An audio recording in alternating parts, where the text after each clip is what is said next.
அவங்க கடைக்கு ஒரு கஸ்டமர் வராங்க அப்படின்னா, அவங்க கஸ்டமரை அவங்க எப்படி ஹேண்டில் பண்ணுனா, ஒரு சக்ஸஸ்ஃபுல் பிஸ்னஸ் ரன் பண்ணலாம்? ஒரு கான்டாக்ட்ஸே எடுத்துக்கலாம். ஏதோ ஒரு கடைன்னு எடுத்துக்கலாம். ஒரு மொபைல் ஷாப்னு எடுத்துக்கலாம். இப்போ மொபைல் ஷாப் தான் நிறையா இருக்குது. இப்போ மொபைல் ஷாப்பில் ஒரு கஸ்டமர் உள்ளே வரும்போது அப்படின்னு கேட்டிங்கன்னா, இந்த சேல்ஸ் பர்சன் வந்து ஃபஸ்ட்டு என்ன ஐடென்டிஃபை பண்ணணும்னா, நிறைய டைப் ஆஃப் கஸ்டமர்ஸ் இருக்காங்க. டைப் ஆஃப் கஸ்டமர் வந்து நாலேஜபிள் கஸ்டமர் இருக்காங்க. அவங்களுக்கு வந்து அவங்க ப்ராடக்ட்டை பற்றி, அவங்க வாங்குகிற மொபைல் ஃபோன் பற்றி எல்லா இன்ஃபர்மேஷனும் தெரியும். அதாவது நாலேஜபிள் கஸ்டமருங்க.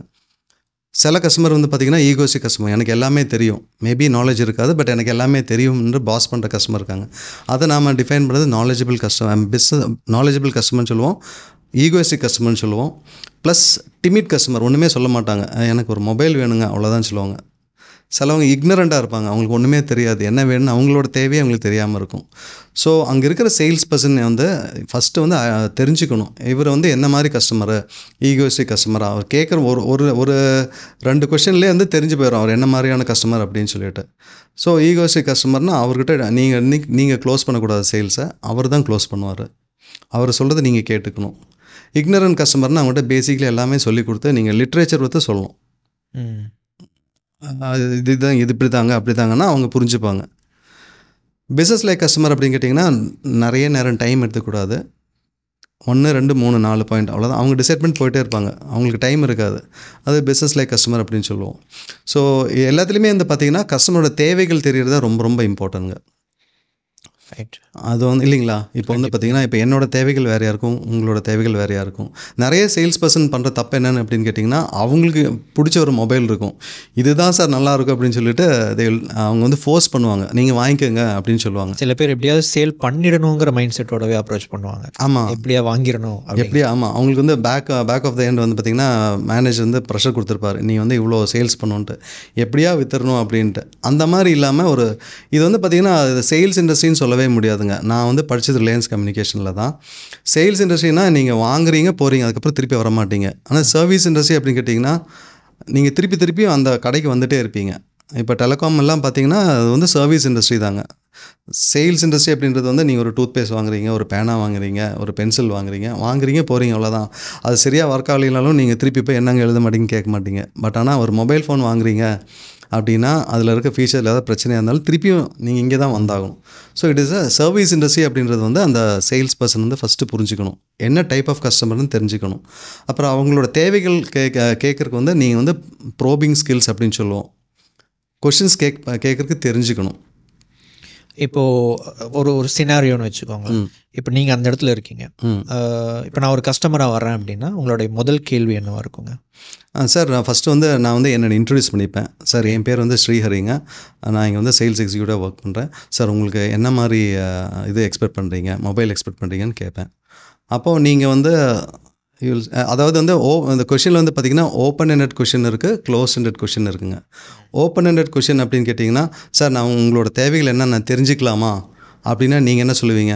எனக்கு வந்து ஒரு 15,000 ஒரு மொபைல் வேணுங்க, கேமரா வந்து எனக்கு ரொம்ப இம்பார்ட்டண்ட்டு, ப்ளஸ் வந்து பேட்ரி பேக்கப் ரொம்ப இம்பார்ட்டன்ட் வேணும், அவ்வளோதான். நீங்கள் வந்து 2-3-4 விஷயம் என்கிட்ட சொல்லிட்டீங்க.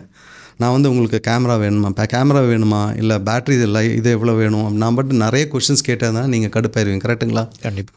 ஸோ அந்த ஓப்பன் எண்டட் கொஷின்ஸ் கேட்கும்போது அந்த கஸ்டமர் நீங்கள் எந்தளவுக்கு கஸ்டமர் உங்கள்கிட்ட பேசுகிறாங்களோ அந்தளவுக்கு நீங்கள் வந்து உங்கள் சக்ஸஸ் ரேட், ஹிட் ரேட் வந்து ஜாஸ்தியாக இருக்கும். ஓகேங்களா? ஸோ அதில் வந்து பார்த்திங்கன்னா என்னோடய ட்ரைனிங்கில் பார்த்திங்கன்னா பிஎஸ்சிஏ டெக்னிக் அப்படின்னு சொல்லுவாங்க, அந்த ஸ்பின் செல்லிங் சொன்னது பார்த்தீங்களா? அதில் வந்து பார்த்திங்கன்னா ஃபஸ்ட்டு பேக்ரவுண்ட் இன்ஃபர்மேஷன் தெரிஞ்சுக்கணும் ஒரு கஸ்டமர் பற்றி. அப்புறம் அவங்களோட ஸ்பெசிஃபிக் ப்ராப்ளம், என்ன ப்ராப்ளம், இவ்வளோ வருஷமாக நீங்கள் வந்து யூஸ் பண்ணுறீங்க மொபைல் ஃபோன், என்ன ப்ராப்ளம் உங்களோட மொபைல் ஃபோனில் இருக்குது, ஸ்பெசிஃபிக் ப்ராப்ளம். ஓகே சார், இதுதான் ப்ராப்ளம் அவங்களுக்கு, இதுக்கு வந்து நான் ஒரு சொல்யூஷன் கொடுத்தேன்னா நீங்கள் அக்செப்ட் பண்ணிப்பீங்களா? அது பிஎஸ்இஏன்னு சொல்லுவோம். Background question first, specific problem question, அப்புறம் இந்த எஃபெக்ட். இவ்வளோ பிரச்சனையாக இருக்கா, அப்போ நீங்கள் வந்து ஏதோ வெளியூர்லாம் போனோன்னா உங்களுக்கு பேட்டரி போச்சுன்னா அப்புறம் கம்யூனிகேட்டே பண்ண முடியாதா சார், அப்போ பெரிய பிரச்சனை இருப்பீங்களே, அந்த மாதிரி எதாவது ஃபேஸ் பண்ணியிருக்கீங்களா? நீங்கள் சொல்ல ஆமாம்மா 2-3 தடவை மாட்டியிருக்கேன் நான் பொள்ளாச்சியில் இன்டீரியரில் போனபோது பார்த்திங்கன்னா பேட்டரி டவுன் அவுட் ஆயிடுச்சு, அதனால தான் எனக்கு பேட்டரி ரொம்ப இம்பார்ட்டன்ட் நினைக்கிறேன் அப்படின்னா உங்கள் மைண்ட் செட்டில் என்னாச்சுன்னு கேட்டால் you are ready to change. அந்த தேவைகள், நீட் அப்படின்னு சொல்கிறோம் பார்த்தீங்களா, அந்த நீடை வந்து ஸ்ட்ராங் பண்ணும்.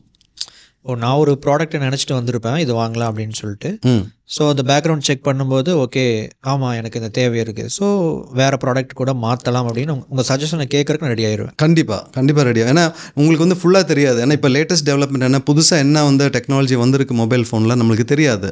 பட் நான் அந்த இண்டஸ்ட்ரியில் இருக்கிறனால எனக்கு தெரியும். நீங்கள் எக்ஸ்பெக்ட் பண்ணுற வேறையாக இருக்கும். அதான் எப்போவுமே வந்து கஸ்டமர் கேட்குறது மட்டும் கொடுக்கக்கூடாது. சார் இப்போ நீங்கள் சொல்கிறீங்க இது கூட ஜஸ்ட் ஒரு 1000 rupees 500 rupees ஆட் பண்ணிங்கன்னா இந்த அடிஷ்னல் பெனிஃபிட் கூட உங்களுக்கு கிடைக்கும் அப்படின்னு சொல்லணும். அது வந்து ஃபேபிங் அப்படின்னு சொல்லுவாங்க, ஃபீச்சர் அட்வான்டேஜ் அண்ட் பெனிஃபிட். இப்போ நம்ம வந்து பேண்ட் வாங்குகிறோம், அந்த பெனிஃபிட் தான் செல் பண்ணணும் அந்த கஸ்டமர்கிட்ட. பெனிஃபிட் செல் பண்ணும்போது அந்த கஸ்டமர் வந்து வாங்குறதுக்கான சான்ஸ் ஜாஸ்திங்க. இப்போ wrinkle ஃப்ரீ பேண்ட் அப்படின்ட்டு, இது wrinkle ஃப்ரீ பேண்ட் அப்படின்னா எல்லாத்துக்குமே தெரியும், தட் இஸ் ஜஸ்ட் அ ஃபீச்சருங்க.